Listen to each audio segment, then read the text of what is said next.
আমন্ত্রণ বিরতিহীন সংবাদ রাত ৯টায় বাংলাদেশে। আপনাদের সঙ্গে আছি আমি সুমনা সিং এবং আমি অনিমেষ কর। বিস্তারিত খবর জানানোর আগে জানাবো শিরোনাম। বেসরকারি হাসপাতালে চিকিৎসার ফি বেঁধে দেবে সরকার, দ্রুত লাইসেন্স নবায়ন না করলে ব্যবস্থা।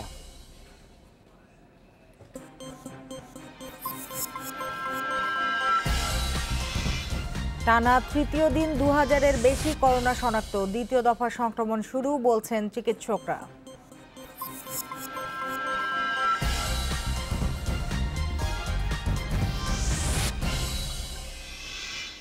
বিদ্যুৎহীন সিলেটে পানি সংকট, ব্যাহত চিকিৎসা, সিটি কর্পোরেশনের পদক্ষেপ না থাকাতে ক্ষোভ।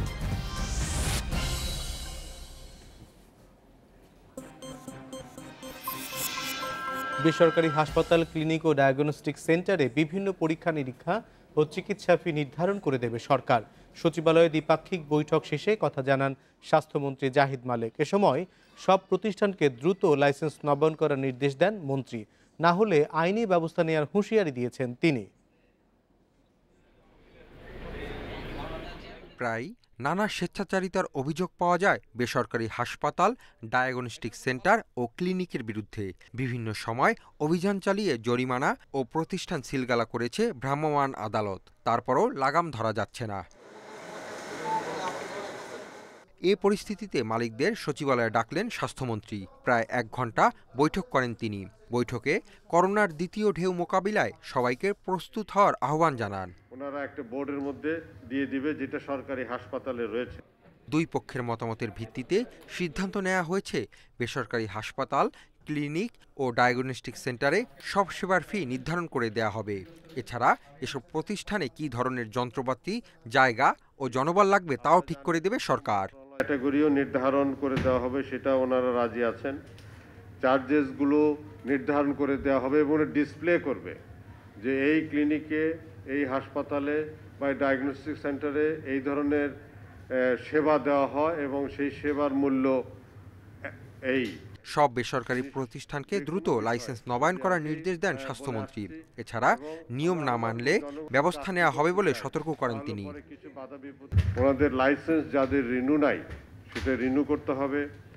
বিশেষ করে হাসপাতাল, ক্লিনিক এবং ডায়াগনস্টিক সেন্টারের যদি লাইসেন্স রিনিউ না থাকে, যদি সরকারি নিয়ম নীতি ভায়োলেশন থাকে, তাহলে পরে আইন অনুযায়ী ব্যবস্থা গ্রহণ করা হবে। এক প্রশ্নের জবাবে স্বাস্থ্যমন্ত্রী বলেন, পুলিশ কর্মকর্তা আনিসুল করিমের মৃত্যুর ঘটনা তদন্ত করে যথাযথ ব্যবস্থা নেওয়া হবে। Hasib Mahmud Shah, independent news, Dhaka. Police কর্মকর্তা আনিসুল করিম হত্যায় ডাক্তার মামুনকে গ্রেপ্তার করায় বিক্ষোভ করেছেন জাতীয় মানসিক স্বাস্থ্য হাসপাতালের কর্মকর্তা কর্মচারীরা। এছাড়া প্রতিষ্ঠানের পরিচালককে অবরুদ্ধ করে রাখে বিক্ষোভকারীরা। এতে প্রায় ২ ঘন্টা বন্ধ থাকে চিকিৎসা সেবা, ভোগান্তিতে পড়েন রোগীরা। আদাবরের মাইন্ড এইড হাসপাতালে ৯ নভেম্বর মারা যান সিনিয়র এএসপি আনিসুল করিম। পিটিএ হত্যার অভিযোগ তুলে মামলা করে পরিবার। এই হত্যা মামলায় জাতীয় মানসিক স্বাস্থ্য ইনস্টিটিউট ও হাসপাতালের রেজিস্ট্রার ডাক্তার আব্দুল্লাল মামুনকে গ্রেপ্তার করে রিমান্ডে নেয় পুলিশ। এর প্রতিবাদে বুধবার হাসপাতালের পরিচালককে প্রায় ৫ ঘন্টা অবরুদ্ধ করে রাখে চিকিৎসক, কর্মকর্তা, কর্মচারীরা। কর্তৃপক্ষের অনুমতি ব্যতীত বেআইনিভাবে সরকারি কর্মকর্তাকে গভীর রাতে গ্রেফতার করা হয়েছে। এটার ব্যাপারে আমাদের সুস্পষ্ট আপত্তি আছে এবং আমরা এটার আইনি ব্যাখ্যা দাবি করছি। মাঝরাতে 4:30টার সময় কিভাবে কিছু অজ্ঞাতনামা লোক এসে তুলে নিতে পারে, আমার প্রশ্ন হচ্ছে সেটাই। এখন আমি এখানে কাজ করতেছি, এখন আমার কোনো কাজের কারণে আমাকে হুট করে কেউ এসে ধরে নিয়ে গেল। ওনার ক্ষেত্রে যেটা হয়েছে, কারণ আমরা তো ভয়ে আছি। হাসপাতালের পরিচালক বললেন, নিয়ম অনুযায়ী কোনো কর্মকর্তাকে গ্রেপ্তার করতে হলে আগে কর্তৃপক্ষকে জানানোর কথা, কিন্তু পুলিশ তা করেনি। যেভাবে আগাতে হয় আমি সেভাবে আগাবো, আমাদের কর্তৃপক্ষ যেভাবে নির্দেশ দেন আমি সেভাবে আগাবো। আমাদের একটা অভ্যন্তরীণ তদন্ত কমিটি করা হয়েছে এবং আমরা সেটার রিপোর্ট আমরা মহাপরিচালক বরাবরে পাঠিয়ে দিয়েছি। বিক্ষোভের কারণে কয়েক ঘন্টা সব ধরনের সেবা দেওয়া বন্ধ ছিল। এতে ভোগান্তিতে পড়েন অনেকে। বলে গোলমাল লাগছে, ডাক্তার আসে না। আমরা সকালে আইছি, এই যে বৈশা রয়েছি। 12টা বাজে যায়, এখন কোনো ডাক্তার দেখে না, দেখবো না ডাক্তারে বলে পুলিশে ধরে লেগেছে। 10 টাকা দিয়ে টিকিট কাটছি, এখন ডাক্তার দেখে আমার ছেলেরে নিয়ে বাড়ি যাবো। তার মধ্যে এই যে হাসপাতালে গোলমাল লাগছে। রোগীদের দুর্ভোগ হয় এমন কিছু না করার আহ্বান জানিয়েছেন প্রতিষ্ঠানের পরিচালক। Khaled Raihan, independent news, Dhaka. Office সময়ে সরকারি হাসপাতালের কোনো চিকিৎসক বেসরকারি স্বাস্থ্য প্রতিষ্ঠানে থাকতে পারবে না বলে নির্দেশনা দিয়েছে স্বাস্থ্য মন্ত্রণালয়ের টাস্কফোর্স। দুপুরে বুধবার এক বিজ্ঞপ্তিতে তথ্য জানিয়েছে স্বাস্থ্য ও পরিবার কল্যাণ মন্ত্রণালয়। বিজ্ঞপ্তিতে জানানো হয়, মঙ্গলবার সচিবালয়ে স্বাস্থ্য মন্ত্রণালয়ের জরুরি সভা শেষে নির্দেশনা দেওয়া হয়েছে। তবে কোনো কারণে বেসরকারি প্রতিষ্ঠানে কেউ কর্মরত থাকলে টাস্কফোর্স ও সংশ্লিষ্টদের জানিয়ে রাখতে হবে বলেও নির্দেশ দেওয়া হয়েছে। এছাড়া বলা হয়েছে, হাসপাতাল, ডায়াগনস্টিক সেন্টার, ল্যাব ও ক্লিনিকগুলোতে লাইসেন্সের নিবন্ধন নম্বর স্পষ্টভাবে উল্লেখ থাকতে হবে। একই সঙ্গে সরকারি হাসপাতালের পাশাপাশি বেসরকারি হাসপাতাল ও ক্লিনিক পরিদর্শন এবং অবৈধ কার্যক্রমের বিরুদ্ধে অভিযান পরিচালনার সিদ্ধান্ত নেওয়া হয়েছে।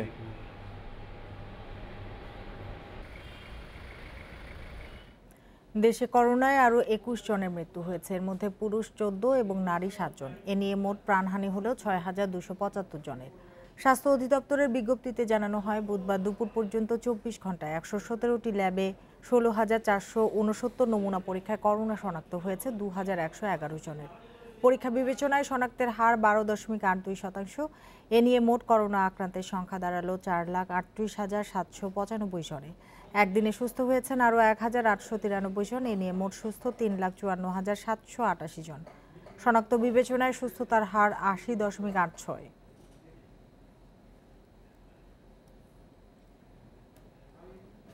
দেশে করোনা সংক্রমণের দ্বিতীয় ঢেউ শুরু হয়ে গেছে বলে জানাচ্ছেন চিকিৎসকেরা। শীতের তীব্রতা বাড়ার সঙ্গে সঙ্গে করোনা সংক্রমণ বাড়ার শঙ্কাও তাদের। স্বাস্থ্য অধিদপ্তর বলছে, সংক্রমণের দ্বিতীয় ঢেউ যত বড়ই হোক, তা মোকাবিলার সক্ষমতা রয়েছে সরকারের। গত 8 মার্চ দেশে প্রথম 3 জন করোনা রোগী শনাক্তের কথা জানায় রোগতত্ত্ব, রোগ নিয়ন্ত্রণ ও গবেষণা প্রতিষ্ঠান IDCR। এর ঠিক 10 দিন পর 18 মার্চ করোনায় আক্রান্ত হয়ে প্রথম মৃত্যুর কথা জানায় প্রতিষ্ঠানটি। এরপর ধীরে ধীরে বাড়তে থাকে সংক্রমণ ও মৃত্যুর হার। দেশে 30 জন সর্বোচ্চ মৃত্যু হয়েছে 64 জনের। এরপর 50 থেকে 60-এর কোঠায়। ফলে জুলাই মাসে মৃত্যু হয় সর্বোচ্চ 1,264 জনের। আগস্টের পর কিছুটা কমতে থাকে মৃত্যুর হার। নভেম্বরের দ্বিতীয় সপ্তাহেও একেবারে কম ছিল করোনায় মৃত্যু, কিন্তু শীত বাড়ার সাথে সাথে তৃতীয় সপ্তাহ থেকে আবারও বাড়তে থাকে মৃত্যুর হার। সংক্রমণ ও মৃত্যুর হার বাড়ায় হাসপাতালগুলোতে ভিড় বাড়ছে রোগীদের। সোহরাওয়ার্দী হাসপাতাল কর্তৃপক্ষ বলছে, 10 নভেম্বরের আগে করোনা ইউনিটে ফাঁকা ছিল অনেক বেড, কিন্তু এখন চিত্র পুরো উল্টো। করোনার এখন আবার সেকেন্ড ওয়েভ চালু হয়ে গেছে। আমাদের এখন ইনডোরের যে আইসোলেশন ওয়ার্ড পুরোপুরি ফিল আপ, যেটা কিছুদিন আগে অনেক ফাঁকা ছিল, এবং আউটডোরে চাপ দ্বিগুণ বেড়ে গেছে। কিন্তু এখন যখন সব কিছুই ওপেন করে দেওয়া হয়েছে, সব কিছু খুলে দেওয়া হয়েছে, গণপরিবহনেই একটা বিশাল ফ্যাক্টর। এক্ষেত্রে এগুলো যদি একটু সীমিত আকারে করা হয়, তাহলে অবশ্যই চাপ একটু কমবে।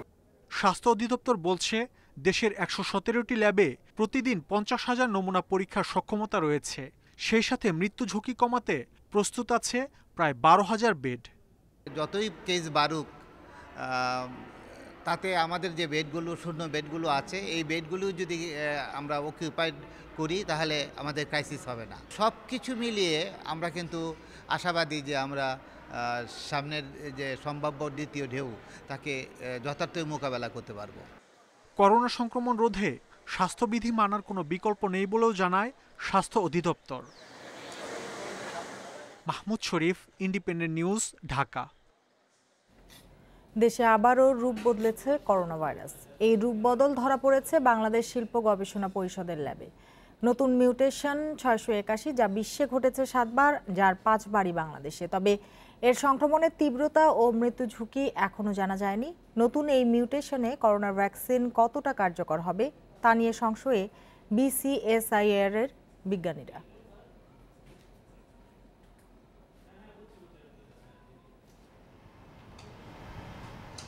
বাংলাদেশ শিল্প গবেষণা পরিষদের জিনোমিক ল্যাব 3 মাস আগে তাদের এক গবেষণায় জানা যায়, দেশে করোনা ভাইরাস রূপ বদলেছে 263 বার।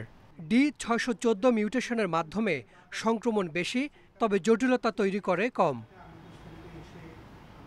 সবশেষ গবেষণায় ভাইরাসটির নতুন রূপ পেয়েছেন বিজ্ঞানীরা। করোনার 20টি নমুনার মধ্যে 5টিতেই নতুন মিউটেশন 681 পাওয়া গেছে। বিশ্বে এ ধরনের মিউটেশন হয়েছে 7 বার। পেরু ও রাশিয়ায় একটি করে আর বাকি 5টি বাংলাদেশে। এই মিউটেশন সংক্রমণ ও মৃত্যুতে কী ধরনের প্রভাব ফেলবে তা এখনও অজানা। এটা স্পাইক প্রোটিন যে কোনো মিউটেশন এটা খারাপের লক্ষণ। তা আমরা এই 5টা স্যাম্পলই ঢাকার, কিন্তু আসলে আমাদের এই ফাইন্ডিংসটা যদি ভালো হতো যে ঢাকার কোন এলাকা থেকে বা কোন অঞ্চল থেকে এটা নেওয়া হয়েছে, তাহলে কিন্তু আমাদের জন্য সুবিধা হতো এর কন্ট্রোল করার। বাংলাদেশ সহ বিশ্বের বেশিরভাগ দেশেই সাধারণত D614 মিউটেশন বেশি। ভ্যাকসিনও তৈরি হচ্ছে এই মিউটেশনকে টার্গেট করে। ভাইরাসের নতুন মিউটেশনের ক্ষেত্রে এই ভ্যাকসিন কতটা কার্যকর হবে তা নিয়ে সংশয় গবেষকদের। সারা বিশ্বে যে ভ্যাকসিনগুলো তৈরি হচ্ছে, অলমোস্ট সবগুলো ভ্যাকসিনই তৈরি হচ্ছে স্পাইক প্রোটিনকে কেন্দ্র করে। এটা খুব ইম্পর্টেন্ট যে আমরা যখন ভ্যাকসিন তৈরি করতে যাব, তখন আমরা অবশ্যই এটা দেখব যে এটার কারণে অ্যান্টিজেনিক কোনো প্রপার্টিস চেঞ্জ হচ্ছে কিনা ভাইরাসের, এবং সেক্ষেত্রে এটা আমাদের দেশের এবং সারা বিশ্বের জন্য একটা বড় প্রভাব রাখতে পারে। 5 মাস আগে করোনাক্রান্ত 7 ব্যক্তির শরীরে ক্ষতিকর ব্যাকটেরিয়া পেয়েছিলেন গবেষকরা। সবশেষ গবেষণায় ক্ষতিকর এসব ব্যাকটেরিয়াকে পাওয়া গেছে সুপ্ত অবস্থায়। এই ব্যক্তিরা আবার কখনো রোগে আক্রান্ত হলে জটিলতা বাড়াতে পারে এইসব ব্যাকটেরিয়া।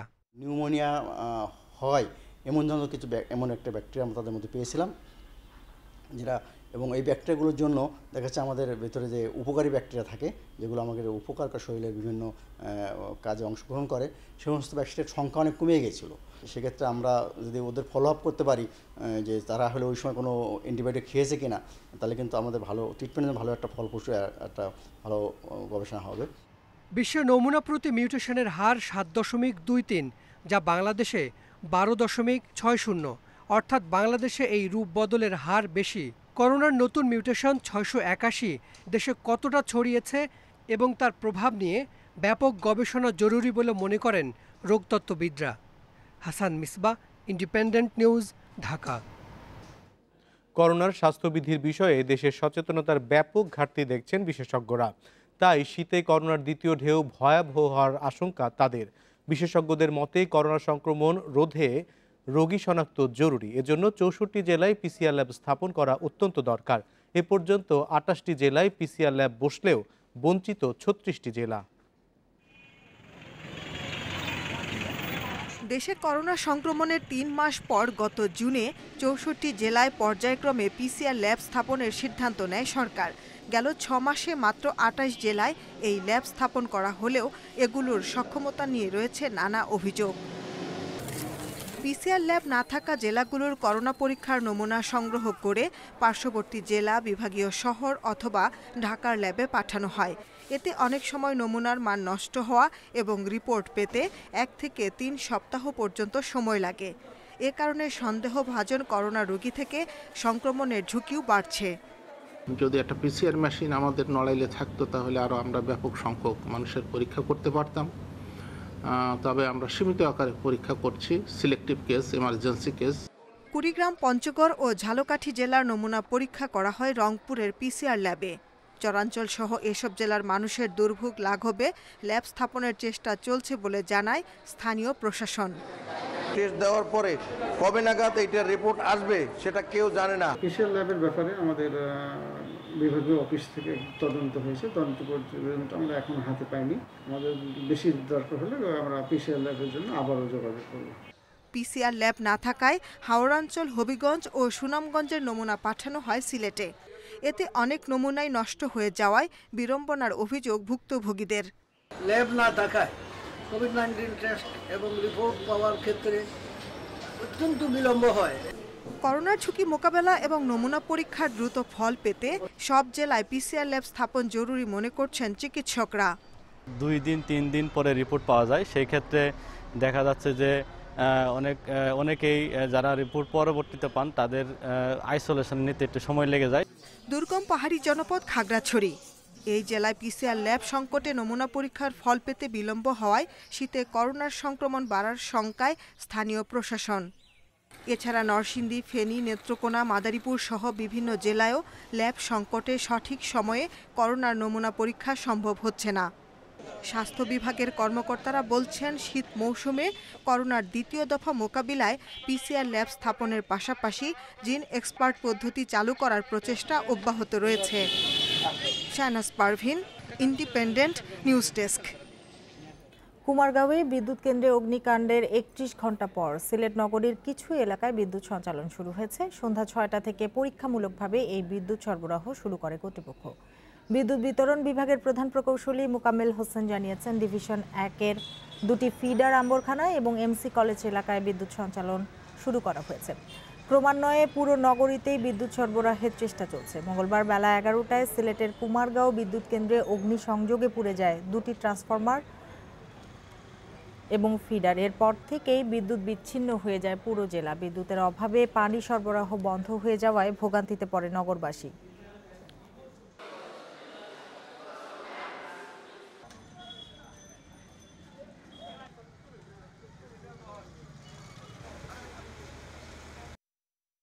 আমাদের ডিভিশন তো না, আসলে দুইটা ডিভিশনের আপনার কি বলে 2টা ফিডার আমরা চালু করেছি। হ্যাঁ, একটা হচ্ছে আম্বরখানা আর একটা হচ্ছে এমসি কলেজ। তো আস্তে আস্তে দেখা যাক, আরো এইগুলা দেখতে হবে আর কি, টেস্ট করে তারপরে আমরা দিব। হ্যাঁ, কুমারগাঁও বিদ্যুৎ কেন্দ্রে অগ্নিকাণ্ডের ৩১ ঘন্টা পর সিলেট নগরের কিছু কিছু এলাকায় বিদ্যুৎ সরবরাহ শুরু হয়েছে। সন্ধ্যা ৬টার দিকে কিছু এলাকায় বিদ্যুৎ চালু হয়, তবে অনেক এলাকা এখনও রয়েছে অন্ধকার। এদিকে গতকাল বেলা ১১টা থেকে বিদ্যুৎ না থাকায় চরম বিপর্যয়ে পড়েছেন সিলেট নগরবাসী। পানি সংকটের কারণে বন্ধ থাকে স্বাভাবিক কার্যক্রম, ব্যাহত হচ্ছে চিকিৎসা সেবাও। মঙ্গলবার সকালে কুমারগাঁও বিদ্যুৎ উপকেন্দ্রে অগ্নিকাণ্ডের পর দুদিন ধরে বিদ্যুৎ নেই সিলেট নগরে। বিদ্যুৎ সরবরাহ স্বাভাবিক করতে লাইন মেরামত এবং যন্ত্রাংশ স্থাপনে কাজ করছেন শতাধিক কর্মী। তবে কখন থেকে বিদ্যুৎ সঞ্চালন শুরু হবে তা জানাতে পারেননি প্রধান প্রকৌশলী। 5টা ডিভিশন আছে, এই 5টা ডিভিশনের একটাতেও আমরা বিদ্যুৎ দিতে পারিনি। তো আমরা সর্বাত্মক চেষ্টা করতেছি যত দ্রুত সম্ভব আমরা গ্রাহকের কাছে বিদ্যুৎ পৌঁছে দিব। এদিকে বিদ্যুৎ না থাকলেও বিকল্প ব্যবস্থায় সেবা চালু রয়েছে উসমানী মেডিকেলে। তবে বিভিন্ন ডায়াগনস্টিক সেন্টার এবং ক্লিনিকে চিকিৎসা সেবায় ব্যাঘাত ঘটছে। ডায়াগনস্টিক সেন্টারগুলোতে সবগুলো মেশিনারি যেগুলো পরীক্ষা নিরীক্ষার কাজে নিয়োজিত থাকে সবগুলো কিন্তু ইলেকট্রিসিটি নির্ভর, সেখানে কিন্তু ব্যাপক একটা ব্যাঘাত সৃষ্টি হচ্ছে। আর এখন যেগুলা মডার্ন ইকুইপমেন্ট, এই ইকুইপমেন্টের ইলেকট্রিসিটি কনজাম্পশন কিন্তু অনেক অনেক বেশি। বিদ্যুৎ না থাকায় চরম সংকটে পড়েছেন নগরবাসী। বাসাবাড়িতে পাম্পের মাধ্যমে পানি তুলতে না পারায় বেড়েছে দুর্ভোগ। বিভিন্ন মসজিদ, মন্দির থেকে ও ব্যক্তি উদ্যোগে জেনারেটরের মাধ্যমে এলাকাবাসীকে খাবার পানি সরবরাহ করা হচ্ছে। তবে এই সংকটে সিটি কর্পোরেশনের কোনো উদ্যোগ না থাকায় ক্ষোভ জানিয়েছেন নগরবাসী।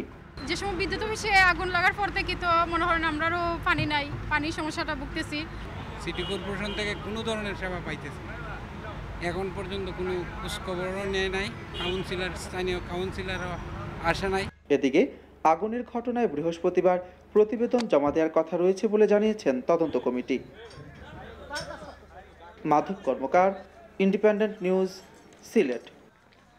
সিলেটের পরিস্থিতি জানাতে আমাদের সঙ্গে যোগ দিচ্ছেন সহকর্মী মঞ্জুর আহমেদ। মঞ্জুর, পুরো জেলায় বিদ্যুৎ সরবরাহ স্বাভাবিক হতে কখন স্বাভাবিক হতে পারবে, মোট কত সময় লাগবে?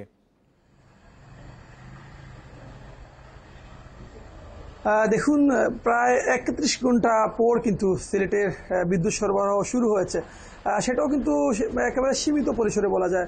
আপনাকে যদি জানাই যে সিলেটের 4টি ডিভিশন রয়েছে বিদ্যুতের, এর মধ্যে 2টি ডিভিশনের বিদ্যুতের চালু হয়েছে, বিদ্যুৎ ডিভিশন 1 এবং ডিভিশন 2। এই 2টি এলাকায় কিন্তু গুরুত্বপূর্ণ কিছু এলাকা পড়েছে, বিশেষ করে নগরীর প্রাণকেন্দ্র জিন্দাবাজার, বন্দরবাজার, এখানকার ব্যবসা প্রতিষ্ঠান আছে, পাশাপাশি আম্বরখানা, এমসি কলেজ সহ বেশ কিছু গুরুত্বপূর্ণ এলাকা আছে যেগুলোর বিদ্যুৎ ব্যবস্থা চালু হয়েছে। আপনি জানেন যে এই যে অগ্নিকাণ্ডের ঘটনার পর কিন্তু 2টি ট্রান্সফরমার বিকল হয়ে গিয়েছিল এবং এর মধ্যে কিন্তু একটি ট্রান্সফরমার আজকে প্রায় 31 ঘন্টা বিদ্যুৎ কর্মীরা পরিশ্রম করে কিন্তু তারা আজকে প্রতিস্থাপন করতে পেরেছেন এবং এই ট্রান্সফরমারের মাধ্যমেই কিন্তু আজকে তারা বিদ্যুৎ সরবরাহ শুরু করেছেন সন্ধ্যা 6টা থেকে। তো তারা যেটা বলছেন যে যেহেতু একটি ট্রান্সফরমার প্রতিস্থাপন করা হয়েছে আর একটি ট্রান্সফরমার ইতিমধ্যে কিন্তু চলে এসেছে, সেক্ষেত্রে তারা কালকের মধ্যে সেটা প্রতিস্থাপন করে ফেলবেন এমনটা তারা আমাদের জানিয়েছেন। এবং এখন যেটা বলছেন যে তারা চাইলে কিন্তু 4টি ডিভিশনের বিদ্যুৎ সরবরাহ করতে পারবেন, সেটা কিন্তু রেশনিং পদ্ধতির মাধ্যমে, কারণ একটি এলাকায় লোডশেডিং করে অন্য এলাকায় তারা বিদ্যুৎ চালু করতে পারবেন। তো একইভাবে কিন্তু তারা আজকে থেকে তারা বিদ্যুৎ সরবরাহ শুরু করবেন। প্রত্যেকটা এলাকায় কিন্তু রেশনিং পদ্ধতিতে বিদ্যুৎ সরবরাহ তারা করবেন এবং পুরোপুরি স্বাভাবিক হতে কিন্তু তারা বলছেন যে আগামীকাল তারা কাজ করবেন। বিদ্যুৎ বিভাগের কর্মীরা আমাদের জানিয়েছেন যে তারা এখন পর্যন্ত প্রায় 100 জন কর্মী গতকাল আগুন লাগার পর থেকে এখন পর্যন্ত কিন্তু তারা বিরামহীনভাবে কাজ করে যাচ্ছেন। তারা চাচ্ছেন যে গ্রাহকদের বিদ্যুৎ সেবা পৌঁছে দিতে। তো আজকে তারা 31 ঘন্টা পর কিন্তু পেরেছেন, কিছু গ্রাহক অন্ততপক্ষে বিদ্যুৎ পেয়েছেন এবং পর্যায়ক্রমে তারা বলছেন যে সবাইকে তারা বিদ্যুতের আওতায় নিয়ে আসবেন। আপনি জানেন যে এই যে অগ্নিকাণ্ডের ঘটনা, এই অগ্নিকাণ্ডের ঘটনার পর কিন্তু প্রায় 20 লাখ গ্রাহক কিন্তু বিদ্যুৎবিহীন ছিলেন। আপনি জানেন যে গত 31 ঘন্টা কিন্তু বেশ দুর্ভোগে ছিলেন বলা যায় সিলেটবাসী, বিশেষ করে হাসপাতালের সেবা ব্যাহত হচ্ছিল, পাশাপাশি পানির অভাবে কিন্তু যে দৈনন্দিন যে কাজকর্ম মানুষের। একটি বিষয়, এই বিদ্যুতের যেই কারণে সংকটটি হয়েছে, কোত্থেকে ট্রান্সফরমারগুলি বিস্ফোরণ হলো এবং কেন বিস্ফোরণ হলো সেই বিষয়ে কোনো কিছু জানতে পেরেছেন কিনা? আসলে আপনি জানেন যে কুমারগাঁও যে বিদ্যুৎ উপকেন্দ্র, সেখানে কিন্তু জাতীয় গ্রিড থেকে এই উপকেন্দ্রে বিদ্যুৎ সরবরাহ করা হয় এবং এখান থেকে কিন্তু জাতীয় গ্রিডেও কিন্তু বিদ্যুৎ সরবরাহ করা হয়। এই যে গ্রিড লাইন, জাতীয় যে গ্রিড লাইন, এই লাইনটাই মূলত ক্ষতিগ্রস্ত হয়েছে এই অগ্নিকাণ্ডের কারণে। আসলে প্রাথমিকভাবে আমরা যেটা ফায়ার সার্ভিসের যেটা অনুমান হতো শর্ট সার্কিট এর থেকে এই আগুনের সূত্রপাত হতে পারে, কিন্তু এই বিষয়ে কিন্তু বিশদভাবে তদন্তের জন্য পাওয়ার গ্রিড কোম্পানি ইতিমধ্যে একটি তদন্ত কমিটি গঠন করেছে। এই তদন্ত কমিটি কিন্তু ইতিমধ্যে কাজ শুরু করেছে কেন এই পাওয়ার স্টেশনে অগ্নিকাণ্ডের ঘটনা ঘটলো। তারা কিন্তু 3 দিনের মধ্যে প্রতিবেদন দিবে। আসলে বিস্তারিত তাদের প্রতিবেদন দেওয়ার পরে জানা যাবে আসলে কি কারণে এই আগুনের সূত্রপাত হয়েছে এবং এই বিদ্যুৎ উপকেন্দ্রে অগ্নিকাণ্ডের ঘটনা ঘটেছে। এবং এই অগ্নিকাণ্ডের ফলে আপনি তো শুনছিলেন এই সংবাদে যে কি পরিমাণ দুর্ভোগে রয়েছে সিলেটবাসী। প্রায় 31 ঘন্টার যে দুর্ভোগ, সেটা কিছুটা হলেও লাঘব। এই দুর্ভোগের খবর আমরা দিয়েছি এরই মধ্যে। আপনাকে অনেক ধন্যবাদ আমাদের সঙ্গে যোগ দেওয়ার জন্য। রাজধানীতে বাস পোড়ানোর মামলায় বিএনপির স্থায়ী কমিটির সদস্য গয়েশ্বরচন্দ্র রায়, ঢাকা 18 আসনের উপনির্বাচনে বিএনপির প্রার্থী SM জাহাঙ্গীর হোসেন সহ 1.5 শতাধিক নেতাকর্মীকে আগাম জামিন দিয়েছে হাইকোর্ট। বুধবার সকালে বিচারপতি হাবিবুল গনি ও বিচারপতি রিয়াজ উদ্দিন খানের বেঞ্চ জামিন আবেদনের শুনানি নিয়ে এই আদেশ দেন। আগামী 5 জানুয়ারি পর্যন্ত তাদের জামিন দিয়েছেন হাইকোর্ট। ঢাকা 18 আসনের উপনির্বাচন অনুষ্ঠিত হয় গেল বৃহস্পতিবার। ওই দিন রাজধানীর বিভিন্ন এলাকায় 10টি বাসে অগ্নিসংযোগ করা হয়। এসব ঘটনায় বিভিন্ন থানায় অন্তত 15টি মামলা হয়। এসব মামলায় বিএনপির স্থায়ী কমিটির সদস্য গয়েশ্বরচন্দ্র রায়, সুলতান সালাউদ্দিন টুকু, ঢাকা 18 আসনের উপনির্বাচনে প্রার্থী SM জাহাঙ্গীর সহ দলটির অন্তত 1,500 নেতাকর্মীকে আসামি করা হয়। গ্রেপ্তার করা হয় 37 জনকে। গত রোববার গয়েশ্বরচন্দ্র রায় সহ বিএনপির 1.5 শতাধিক নেতাকর্মী আগাম জামিন চেয়ে আবেদন করেন হাইকোর্টে। বুধবার সকালে জামিন আবেদনের শুনানি হয়। আসামিদের আইনজীবী রুহুল কুদ্দুস কাজল জানান, মোট 16টি আবেদনে 120 জনের পক্ষে শুনানি হয়েছে। শুনানি নিয়ে হাইকোর্ট 5 জানুয়ারি পর্যন্ত বিএনপির নেতাকর্মীদের আগাম জামিন দেন। 120 জন নেতৃবৃন্দ যাদের আমরা জামিন আবেদন করেছিলাম, প্রত্যেকটি নেতাকর্মীকে আদালত আগাম জামিন দিয়েছেন। আদালতের আদেশে আগামী 5 জানুয়ারি পর্যন্ত আমাদের নেতৃবৃন্দকে অন্তর্বর্তীকালীন আগাম জামিন দিয়েছেন। নির্বাচনের নামে সেদিন কি হয়েছে, জনগণের দৃষ্টি ঘোরানোর জন্য তারা এই বাসগুলোতে আগুন দেয় এবং বিএনপির কমিটি ধরে ধরে আমাদের বিভিন্ন নেতাকর্মীদের নামে মামলা দেয়, গায়েবী মামলা আর কি। Deputy attorney general Rezaul Karim জানান, আগাম জামিন পাওয়া বিএনপি নেতাকর্মীদের 5 জানুয়ারি বিচারিক আদালতে আত্মসমর্পণ করতে হবে। তবে এ আদেশের বিরুদ্ধে আপিল হবে কিনা রাষ্ট্রপক্ষ সে বিষয়ে এখনো সিদ্ধান্ত নেয়নি। আমরা অপোজ করেছিলাম। জামিনের শর্ত হচ্ছে ওনারা সিএমএম কোর্ট ঢাকায়, চিফ মেট্রোপলিটন কোর্ট ঢাকায় জামিননামা দাখিল করবেন এবং 5 জানুয়ারির ওই দিন অথবা এর আগে মহানগর দায়রা জজ ঢাকায় ওরা সারেন্ডার করবেন। আগাম জামিন পাওয়া বিএনপি নেতাকর্মীদের 5 জানুয়ারির মধ্যে বেইল বন্ড বিচারিক আদালতে জমা দিতে নির্দেশ দিয়েছে হাইকোর্ট। জান্নাতুল ফেরদাউস তানভি, ইন্ডিপেন্ডেন্ট নিউজ, ঢাকা।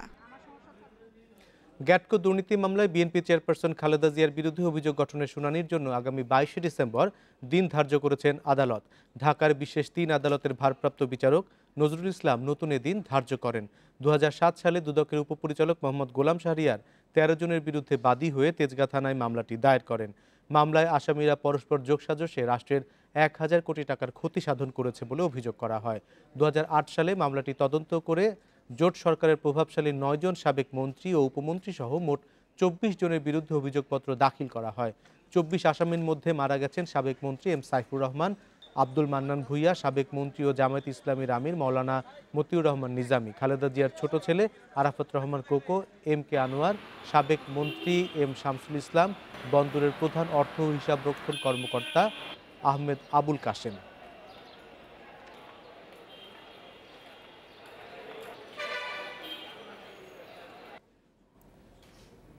দেশের স্বাধীনতা বিপন্ন। সম্প্রতি বিএনপি মহাসচিব মির্জা ফখরুলের এমন বক্তব্যের জবাবে আওয়ামী লীগের সাধারণ সম্পাদক ওবায়দুল কাদের বলেছেন, দেশের স্বাধীনতা নয়, অপরাজনীতির জন্য বিএনপির রাজনৈতিক ভবিষ্যতই বিপন্ন।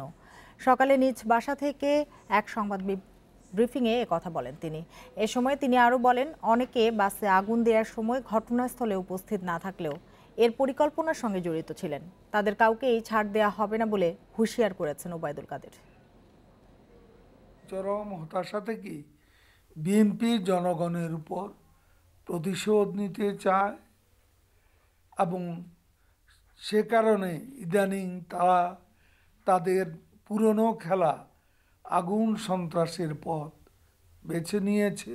আগুন সন্ত্রাস সহ নৈরাজ্যের সাথে যারা জড়িত তাদের কোনো অবস্থাতেই ছাড় দেওয়া হবে না। দেশে মৌলবাদ বা জঙ্গিবাদের কোনো স্থান নেই বলে মন্তব্য করেছেন তথ্যমন্ত্রী হাসান মাহমুদ।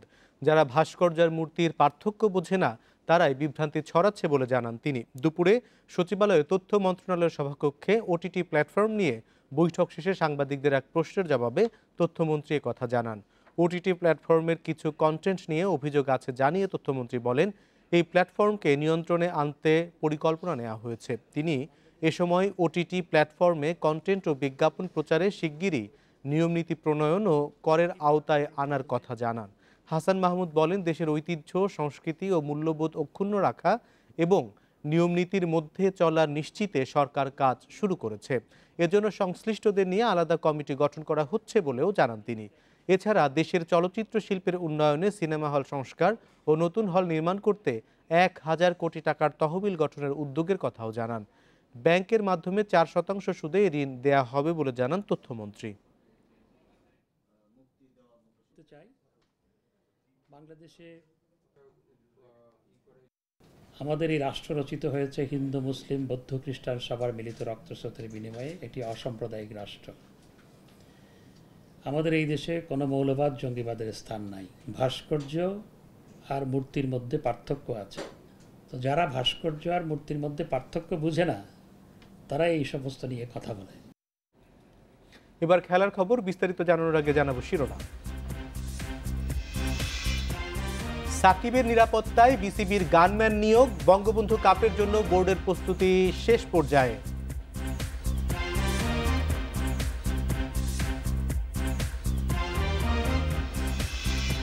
কাল ফুটবল দল যাচ্ছে কাতারে। ডিসেম্বরে আরও একটি আন্তর্জাতিক সিরিজের পরিকল্পনা বাফুফের।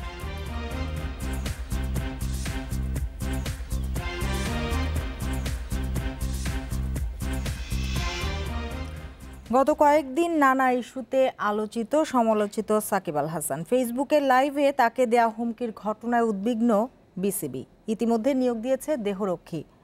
এছাড়া শীতের শুরুতেই কোভিড সংক্রমণ বেড়ে যাওয়ায় সুরক্ষা বলয় নিশ্চিতে বিশেষজ্ঞ নিয়োগ দিয়েছে বিসিবি।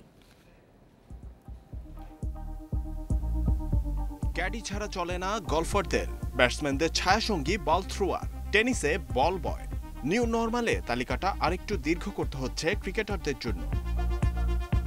বুধবার অনুশীলনে প্রায় সর্বক্ষণ সাকিবকে অনুসরণ করলেন একজন গানম্যান। কারণটা এতদিনে সবাই জেনে গেছেন। শুধু অনুশীলন নয়, ম্যাচের মাঝেও হরহামেশা ঢুকে পড়ছেন সেলফি আসক্তরা। আর অতি উৎসাহীদের কাছ থেকে আসা ভার্চুয়াল হুমকির ঘটনা তো একেবারেই তাজা। বিশ্বসেরা অলরাউন্ডারকে ঝুঁকিমুক্ত রাখতে গানম্যানে সমাধান খুঁজছে বিসিবি।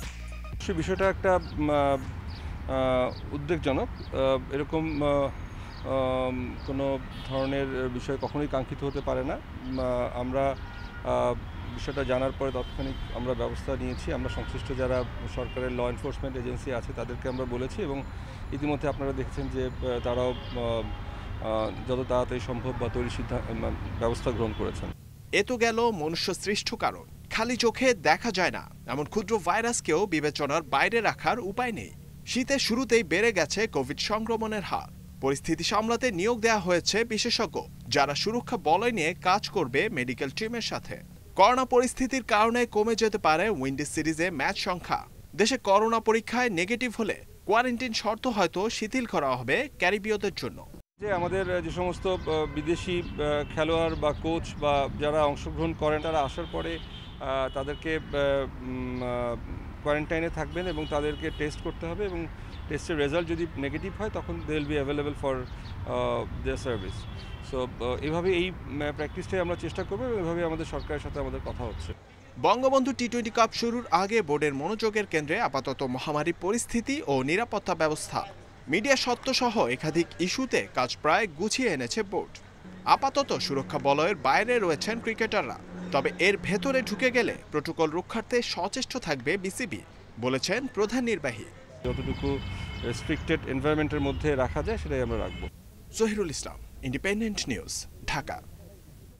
চোটের সাথে লড়াইয়ে কখনো হাল ছাড়েননি। ক্যারিয়ারের শেষ বেলাতেও একই পরীক্ষার মুখোমুখি মাশরাফি বিন মুর্তজা।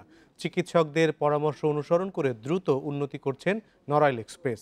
সব ঠিক থাকলে ফিট হয়ে উঠবেন ডিসেম্বরের প্রথম সপ্তাহে। বিসিবি প্রেসিডেন্ট কাপে পূরণ হয়নি পঞ্চপাণ্ডবকে একসাথে দেখার আকাঙ্ক্ষা। শঙ্কা বঙ্গবন্ধু টি-20 কাপেও। আপাতত সুখবর, মাহমুদুল্লাহর কল্যাণে কোভিড নেগেটিভ হয়ে ফিরেছেন অনুশীলনে।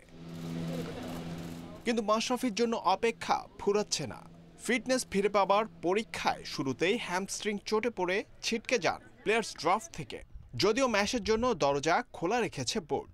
ফিট হয়ে উঠলে চাইলেই তাকে টানতে পারবে যে কোনো দল। সেই মিশনে এখন পর্যন্ত বেশ ভালো সম্ভাবনা দেখছে বিসিবি চিকিৎসকেরা। আশা ডিসেম্বরের প্রথম সপ্তাহেই খেলার মতো ফিট হয়ে যাবেন নড়াইল এক্সপ্রেস। থিওরিটিক্যালি বলতে গেলে এ ধরনের ইনজুরি সারতে প্রায় 21 দিন সময় লাগে ইনজুরি সারতে, আর যতদিন আপনি রেস্ট নিচ্ছেন ততদিন আবার আপনাকে এক্সারসাইজ করতে হবে। তার মানে প্রায় 1 থেকে 1.5 মাস লেগে যাচ্ছে। তো এই হিসাব করলে তো ডিসেম্বরের ফার্স্ট উইক চলে আসে। দলগুলো আনুষ্ঠানিকভাবে প্রস্তুতি শুরু করেনি, কিন্তু ব্যক্তি উদ্যোগে চলছে অনুশীলন। সেখানে লক্ষ্য প্রত্যাশার কথা জানাচ্ছেন অনেকেই। তরুণ লেগি আমিনুল বিপ্লবের সাফ কথা, চ্যাম্পিয়ন হতেই মাঠে নামবে ফরচুন বরিশাল। আলহামদুলিল্লাহ আমাদের টিম কম্বিনেশন খুব ভালো। রিসেন্ট পারফর্মারদের নিয়ে আমাদের টিম হয়েছে, ইনশাল্লাহ অবশ্যই আমরা চ্যাম্পিয়নের জন্যই যাব। দীর্ঘদিন আমাদের টি-20 কোনো ম্যাচ প্রিপারেশন নেই, সো এখানে এই টুর্নামেন্টে যেহেতু টি-20 টুর্নামেন্ট আয়োজন করা হচ্ছে, এখানে অবশ্যই আমাদের একটা ভালো সুযোগ থাকবে নিজেদের প্রুভ করার। বড় আয়োজনে কোভিড প্রোটোকল নিয়ে বাড়তি সতর্কতা বিসিবির। বায়ো বাবলে ঢুকে যাওয়ার পর থেকেই শুরু হবে দলগুলোর মূল প্রস্তুতি পর্ব। জহিরুল ইসলাম, ইন্ডিপেন্ডেন্ট নিউজ, ঢাকা। কাতারের বিপক্ষে বিশ্বকাপ বাছাইয়ের ম্যাচ খেলতে কাল সকালে দেশ ছাড়বে জাতীয় ফুটবল দল। 4 ডিসেম্বরের ম্যাচের জন্য 27 সদস্যের স্কোয়াড ঘোষণা করেছে বাফুফে। ইনজুরির কারণে দলে নেই গোলকিপার শহীদুল আলম সোহেল ও তারিক কাজী। করোনা আক্রান্ত হেড কোচ জেমিডে ছাড়াই যাচ্ছে দল। সেখানে 3 দিনের কোয়ারেন্টিন শেষে 25 ও 28 অক্টোবর দুটি প্রস্তুতি ম্যাচ খেলবে জামালরা।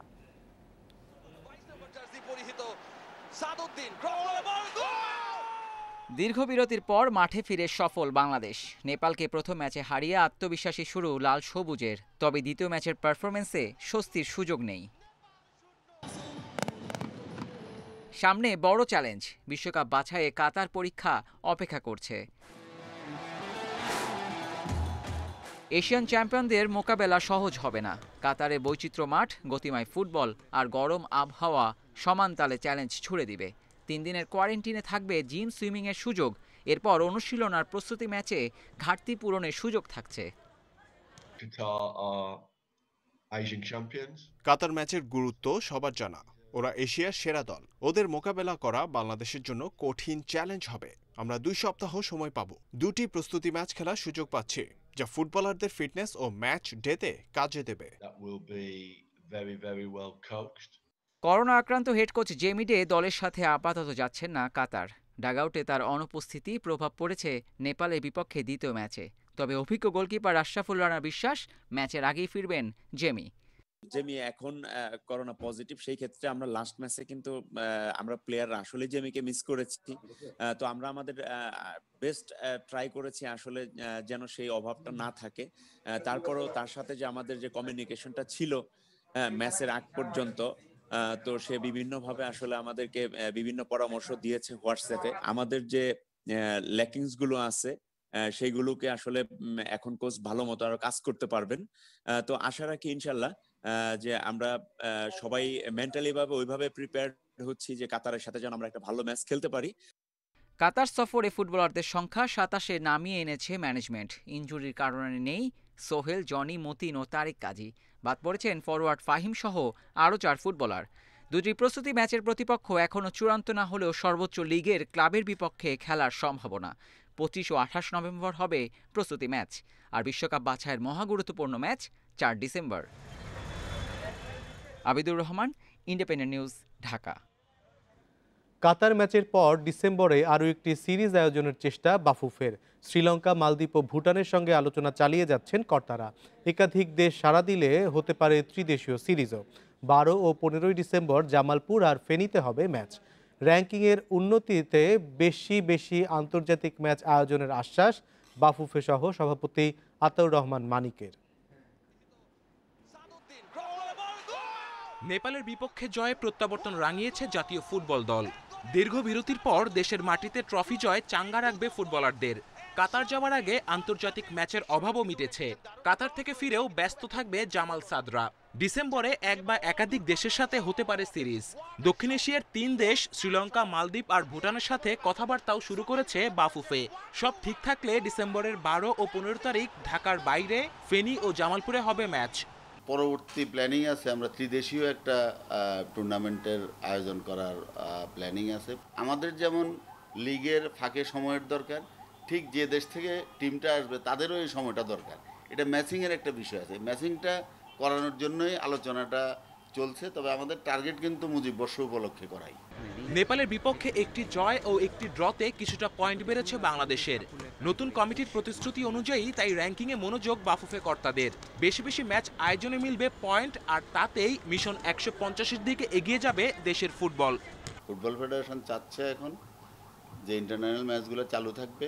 তাইলেই কিন্তু আপনারা যে বারবার আমাদেরকে প্রশ্ন করতেছেন যে র্যাঙ্কিংয়ের ইস্যুটা, র্যাঙ্কিং যদি আমাকে আগাইতে হয় তাহলে আমাদের এই ম্যাচগুলা খেলতে হবে, অনেকগুলা ম্যাচ। সেখানে আমরা হয়তো সব ম্যাচে জিতবো না, কিন্তু আমাদের র্যাঙ্কিংটা আগাবে। ফুটবলারদের সামনে ব্যস্ত সময়, ঘুরে দাঁড়ানোর মিশনে সফল হওয়ার অপেক্ষায় দেশের football. Kamrul Hasnat, independent news, Dhaka. এই ছিল খেলার খবরে। এবারে অন্যান্য প্রসঙ্গ।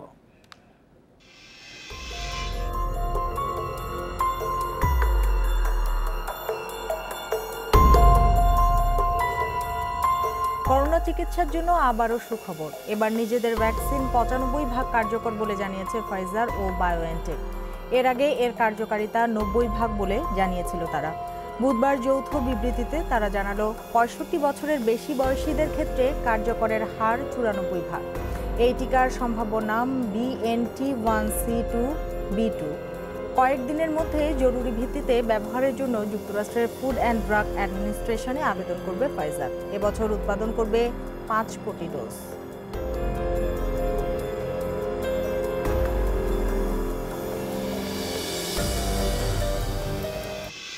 এ নিয়ে প্রতিবেদন থাকছে সংবাদের শেষ অংশে। ছিনতাইয়ের সময় মানুষের সন্দেহ এড়াতে নারীদের দলে নিচ্ছে ছিনতাইকারী দল। চট্টগ্রামে এমন 3টি চক্রের 2 নারী ও 5 কিশোর সহ 13 জনকে আটকের পর প্রাথমিক জিজ্ঞাসাবাদে এসব তথ্য পেয়েছে পুলিশ। অভিভাবকদের নজরদারির অভাবে তারা নানা অপরাধে জড়াচ্ছে বলে জানিয়েছে আইনশৃঙ্খলা রক্ষাকারী বাহিনী।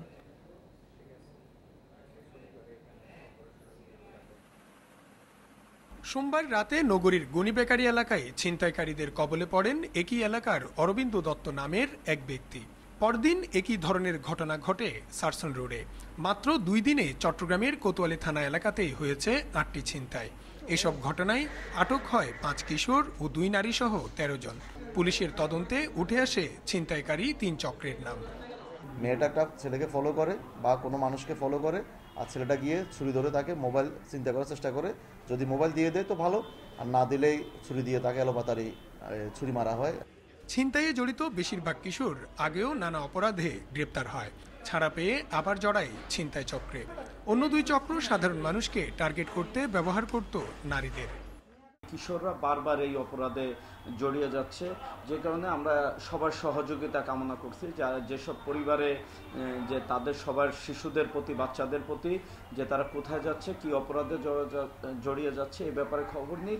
এই গ্যাংয়ে মেয়েটাকে রাখার উদ্দেশ্য হচ্ছে মেয়ে থাকলে তারা কিছু সুবিধা পায়, অর্থাৎ মানুষ বুঝতে পারে না যে তারা ছিনতাইকারী, অথবা বুঝলেও একটা সেন্সিটিভ যে মেয়ে ইস্যু, সেই কারণে কেউ ধরতে যায় না। এই অভিযানে 24টি মোবাইল সেট সহ ছিনতাইয়ে ব্যবহৃত বেশ কিছু দেশি অস্ত্র উদ্ধার করেছে পুলিশ। Iftekhar Faisal, independent news, Chittagong.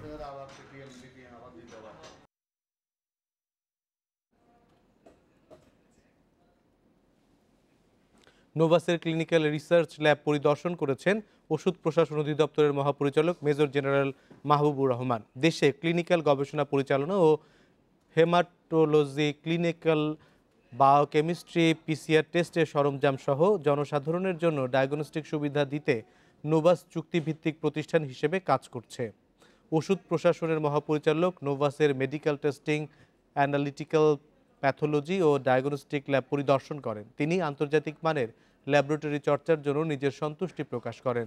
তিনি আশা প্রকাশ করেন নোভাস বিদেশি বাজারে পণ্য নিবন্ধনে বাধ্যতামূলক বায়ো ইকোভ্যালেন্স টেস্টিংয়ের মাধ্যমে দেশের ঔষধ শিল্পে অবদান রাখবে, যা বিপুল পরিমাণ বৈদেশিক মুদ্রা বাঁচাবে।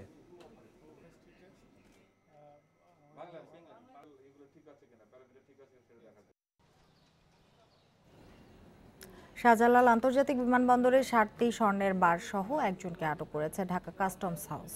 জব্দকৃত স্বর্ণের ওজন প্রায় 7 কেজি।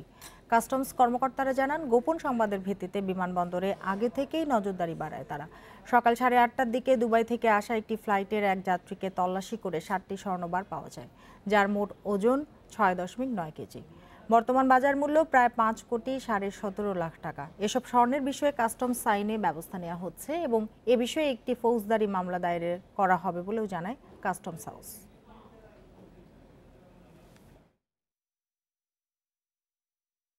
মোটর মালিক গ্রুপ ও শ্রমিকদের বিরোধের জেরে মঙ্গলবার সন্ধ্যা থেকে নওগাঁর সব রুটে বাস চলাচল বন্ধ রয়েছে। বাস চলাচল বন্ধ থাকায় চরম দুর্ভোগে পড়েছেন অভ্যন্তরীণ ও দূরপাল্লার যাত্রীরা। পরিবহন মালিক গ্রুপের নেতারা জানান, বাসে চাঁদাবাজি ও অভ্যন্তরীণ দুটি সড়ক নিয়ন্ত্রণ নিয়ে শ্রমিকদের সঙ্গে দ্বন্দ্ব দীর্ঘদিনের। শ্রমিক নেতারা নওগাঁ থেকে পাবনা ও কিশোরগঞ্জ রুট দখল করলে তা নিয়েই বিরোধের শুরু। এ কারণে সকল রুটে বাস চলাচল বন্ধ রাখা হয়েছে। এই সমস্যার সমাধান না হওয়া পর্যন্ত বাস চলাচল বন্ধ থাকবে। এদিকে শ্রমিক নেতারা বলছেন, পাবনা ও কিশোরগঞ্জ রুটে নওগাঁ থেকে কোনো পরিবহন ছিল না, এতে মালিকপক্ষের বাধা দেওয়াটা অযৌক্তিক। শ্রমিকদের মালিকানাধীন কয়েকটি বাস এই রুটে চলাচল করছে।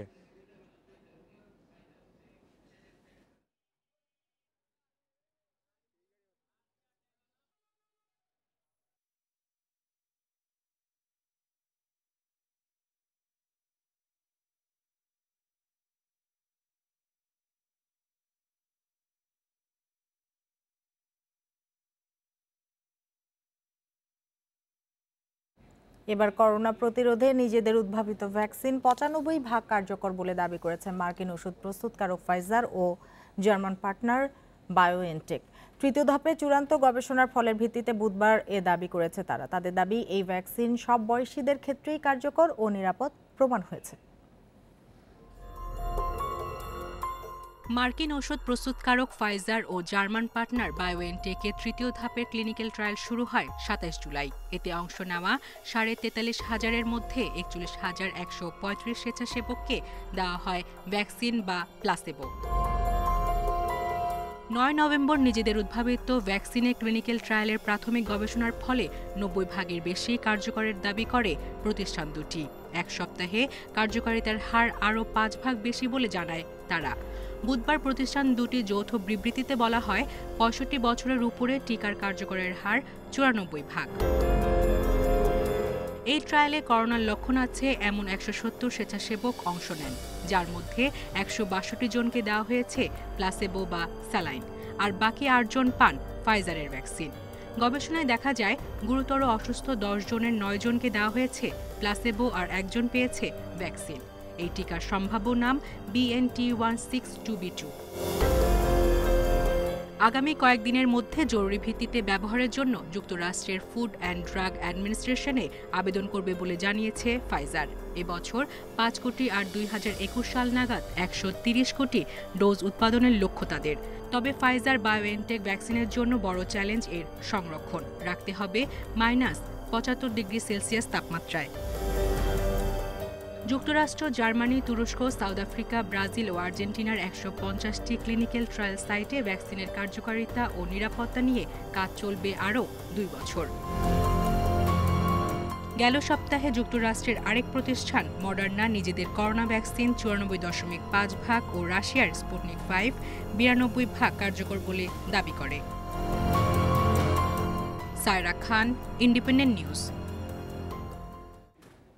আর এই ছিল আজকের রাত 9টায় বাংলাদেশে।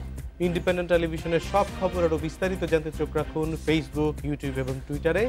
সাথে থাকার জন্য ধন্যবাদ।